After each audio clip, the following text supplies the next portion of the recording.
everyone, Melissa Dargan here, and welcome to my YouTube channel on personal finance and all things money. In the spirit of cuffing season, which is when single people enter into relationships to find themselves a cuddle buddy to have over these cold winter months, I'm doing a Love and Money series to talk about money and relationships. In this video, I'm going to discuss 5 tips on how to talk money with your honey and turn any awkward financial discussion into a positive, productive one. Since many people tend to get uncomfortable when they're talking about money, I'll share how to make the talk less contentious and awkward. One example I'll get into is my credit score show and tell technique, which my friends and I have used to bring up credit scores with our partners in a light and fun way.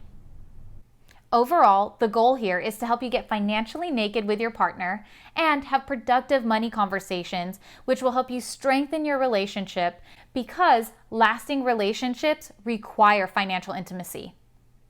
Before we get started, don't forget to hit that like button if you find this video helpful and subscribe to my YouTube channel on personal finance to be updated whenever new videos are released each week. Also, grab your favorite drink and join me to learn how to talk money with your honey. Cheers! Many friends have shared that talking about money with their partner is hard and awkward. Awkward turtle, awkward turtle. This seems a bit ironic, right? I mean, many partners share very intimate moments with each other, and yet talking about money can be very difficult for some reason. Thus, they try to avoid the conversation about money, which is a huge mistake because studies consistently show that finances are one of the top reasons that couples fight, and it's the number 2 reason, second to infidelity, that couples end up in divorce. It's clear. Openly talking about money with your significant other is fundamental to the longevity of your relationship. So, to help you get financially naked, here are 5 tips on how to make talking about money with your partner easier. Number 1, pick the right time and setting. It seems simple, right? On timing, since money discussions can require thorough conversations, you want to be sure that you and your partner are both mentally there and have a refreshed mind to talk about money. So you don't want to do it after a long workday where one or both of you are just mentally drained. Both of you want to be alert and present to make this discussion worthwhile. As for setting, you want to do it when it's just the 2 of you, unless you want to bring in a financial planner to help both you and your partner. It's important to avoid talking about money and making financially embarrassing comments about your partner in a larger group setting. This financial shaming can lead to resentment, anger, and other issues in the relationship.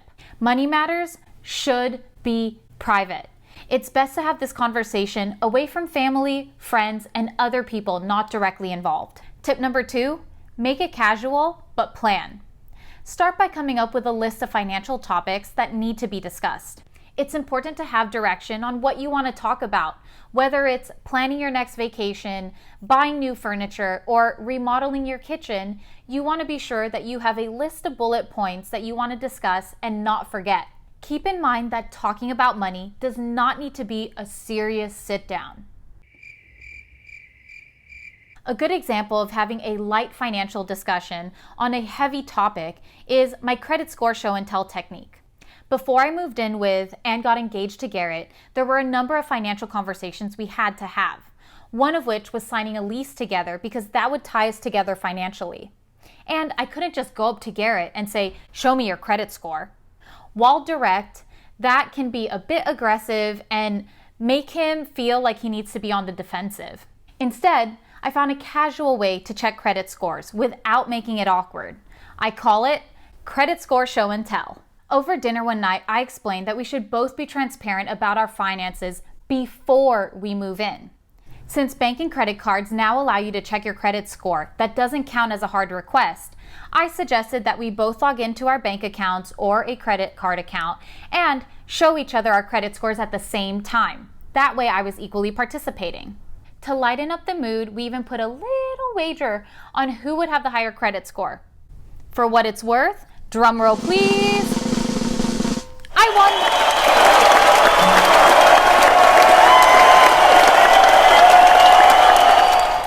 I understand this may not work for everyone, but for us, this was a fun, non-awkward way to have a transparent and accurate conversation about our finances.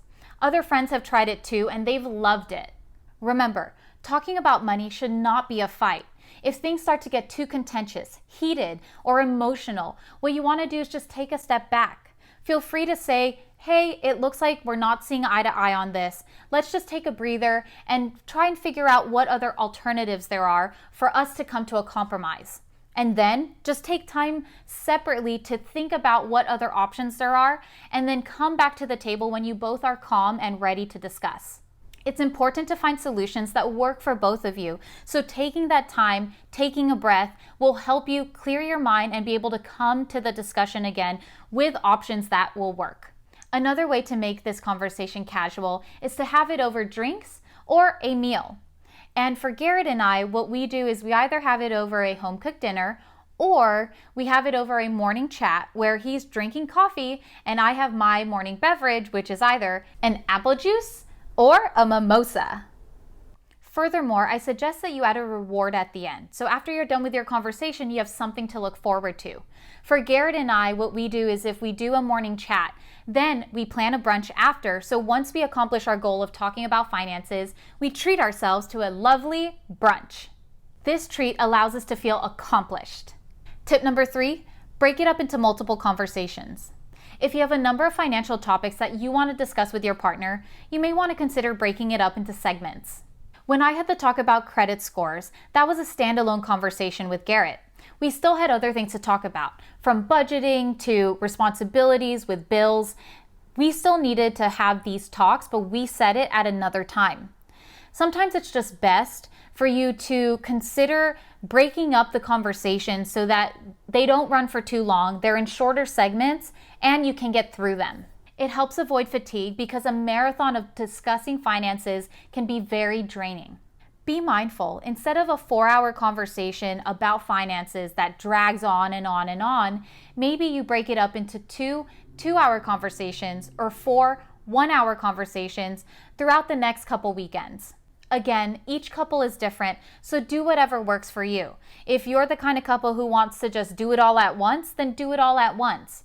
For others where you might get fatigued or the discussion becomes a drag, think about breaking it up into various segments so that you can get through the conversation without getting too tired. Tip number 4, be honest and open-minded.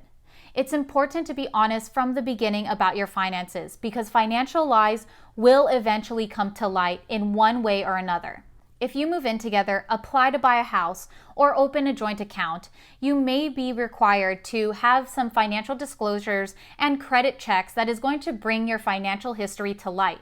So it's best to be honest from the start so that you can address any problems before they become huge issues. Along with honesty comes listening. This discussion needs to be a judgment-free zone.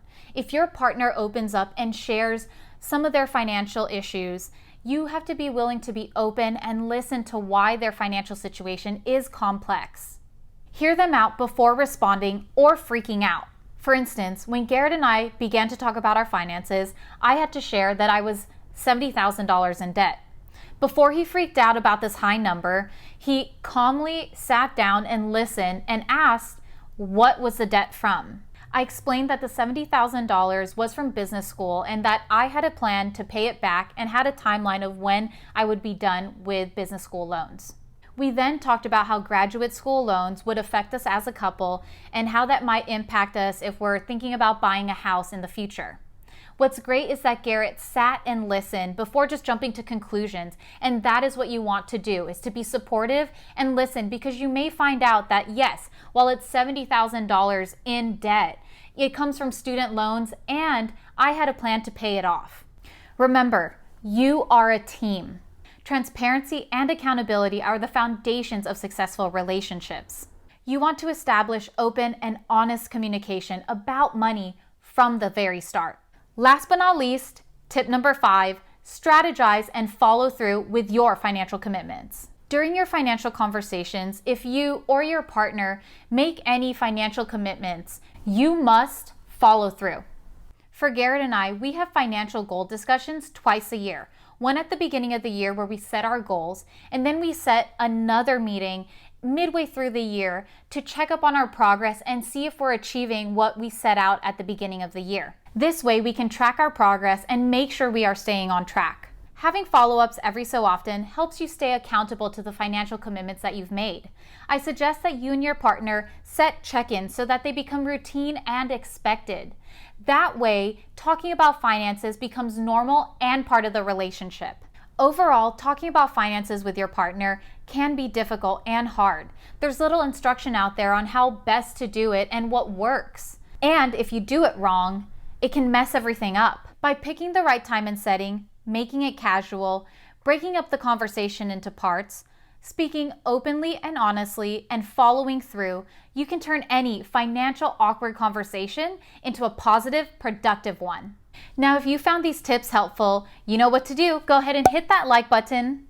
And be sure to pass along this video to anyone you know who may need to talk money with their honey and need some tips on how to do that. Other than that, be sure to subscribe to my YouTube channel for more videos on personal finance. See you in the next video. Wait.